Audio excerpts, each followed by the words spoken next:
دردن. الفيلم ده قصة ولا مناظر؟ مناظر. كم منظر؟ 5 مناظر. 5 أفلام أثارت الجدل، أحدها تسبب في غضب الرئيس الراحل محمد أنور السادات، والآخر في إقالة وزير الثقافة ومحاكمة 15 موظف. أثار الفيلم المصري اللبناني بشتاق لك ساعات الجدل على مواقع التواصل الاجتماعي بعد عرضه في مهرجان برلين السينمائي الدولي ال72 بسبب تناوله للحياة الجنسية للمثليين ومشاركة ممثلين مصريين. وحالة الجدل التي صاحبت الفيلم ليست جديدة على الجمهور المصري والعربي الذي شهد الكثير من الأزمات المرتبطة بالأفلام السينمائية، خاصة في حقبة السبعينيات بعد سفر عدد من الفنانين إلى لبنان وصناعتهم لأفلام تبرأوا من جرأتها لاحقا. وبعيدا عن الفيلم المصري اللبناني بشتاق لك ساعات وقائمة الأفلام المصرية اللبنانية في السبعينيات، نستعرض فيما يلي 5 أفلام تسببت في جدل على عدة مستويات اجتماعية، والأسباب مختلفة لكنها ينطبق عليها سؤال الفنان عادل إمام لمحمد هنيدي في فيلم المنسي: الفيلم ده قصة ولا مناظر؟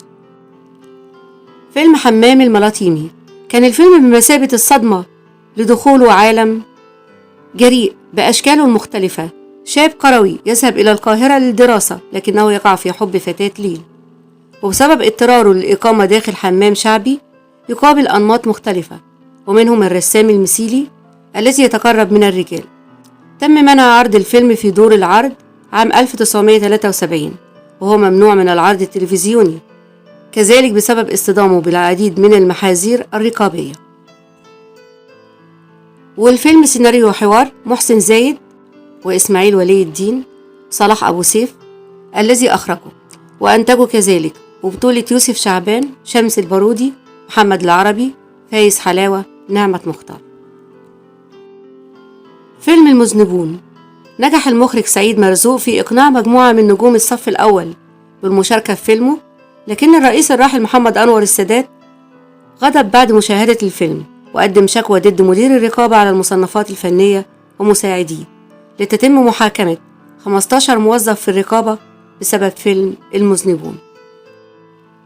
كما تبرأ الأديب نجيب محفوظ من الفيلم وأكد أن ممدوح الليثي كاتب السيناريو أضاف شخصيات وخطوط درامية مختلفة عن روايته. تدور الأحداث حول مقتل ممثلة شهيرة، وتبدأ التحقيقات مع كل من كانوا على صلة بها، وتسببت كثرة مشاهد العرى والحديث عن العلاقات بين الممثلة وبعض المسؤولين في غضب السادات، وتم تعديله رقابيا وتخفيف هذه المشاهد التي دفع سهير رمزي بطلة العمل لمهاجمة المخرج سعيد مرزوق وإعلان ندمها على تقديم الفيلم. الفيلم قصة نجيب محفوظ، سيناريو وحوار ممدوح الليثي، إخراج سعيد مرزوق، بطولة سهير رمزي، حسين فهمي، كمال الشناوي، صلاح ذو الفقار، عماد حمدي، زبيدة ثروت، عمر الحريري، عادل أدهم، سمير صبري، عبد المنعم إبراهيم، ويوسف شعبان.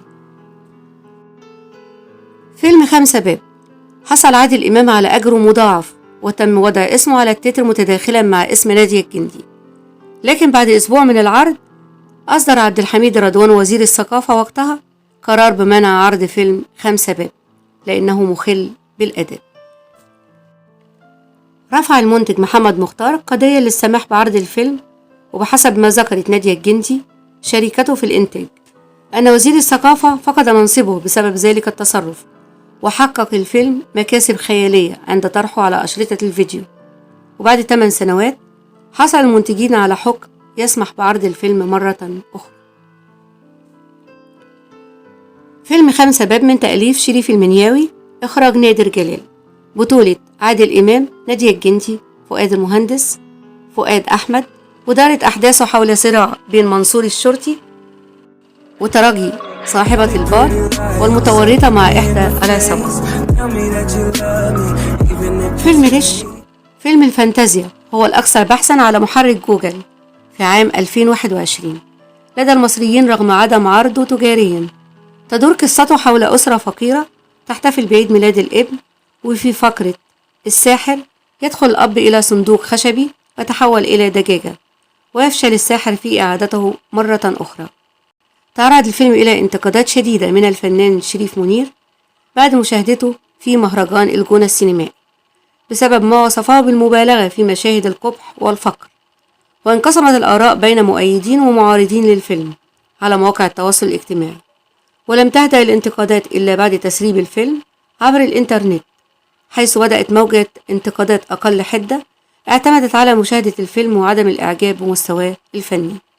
الفيلم من تأليف أحمد عامر، عمر الزهيري، إخراج عمر الزهيري، وبطولة ممثلين هم دميانة نصار، محمد عبد الهادي، سامي بسيوني، وفادي مينا فوزي.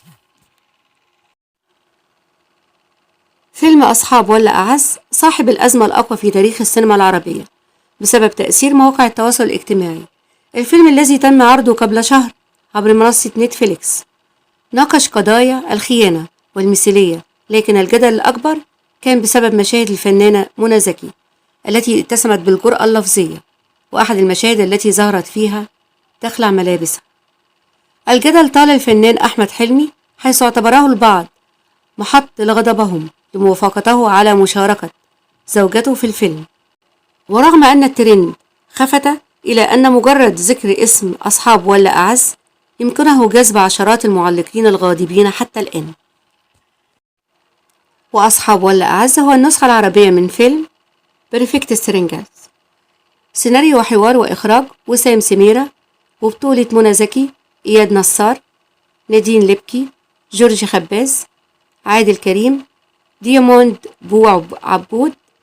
بو عبود، فؤاد يمين، وشنيد شايع. عزيزي المشاهد، لا تنسى لايك والاشتراك في القناة مع تفعيل الجرس يصلك كل جديد.